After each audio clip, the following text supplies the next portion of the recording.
Imagine you're walking through the world and the sky blackens around you. You start hearing voices scream in the distance.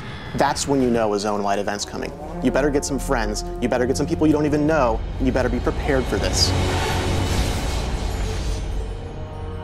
One of the most exciting things about Rift is that in addition to all of the static content that people are used to from other games, there's new types of things to do no matter where you go. Whenever you talk about dynamic content, you're talking about individual events that happen throughout the world, but everybody's waiting for that one that ties the entire world together.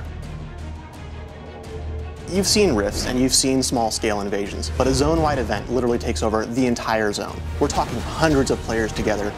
And then we have hundreds of NPCs and tons of rifts open. I mean, just the whole sky goes crazy. I mean, just all hell breaks loose.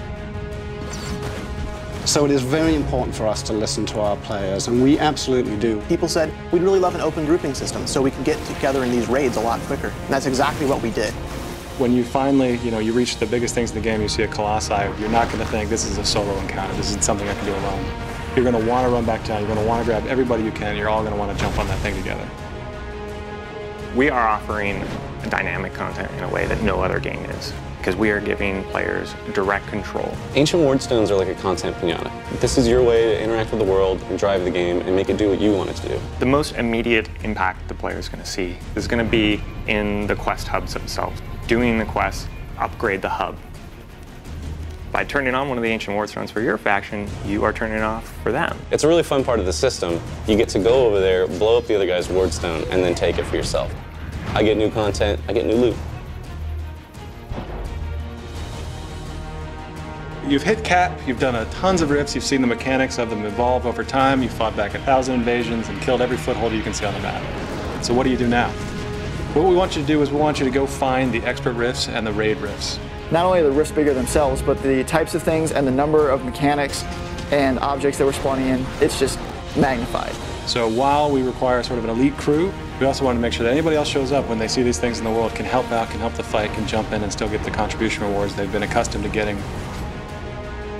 Our reward system is based on performance, it's based on effort, it's a forgiving system meant to reward you for playing, but not to punish you for being outside of the radius when the event completes or dying because you're the first to try to tank and nobody's healing you.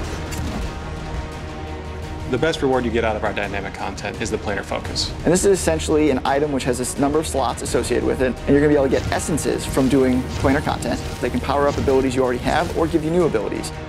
We wanted to put that middle M back into MMO. We're making a AAA MMO here, and we're doing things that nobody else is doing. It's not the world playing itself, it's not interactions between various systems, it's you. So when you take all these new types of things to do, and you put them all together, that's when you know.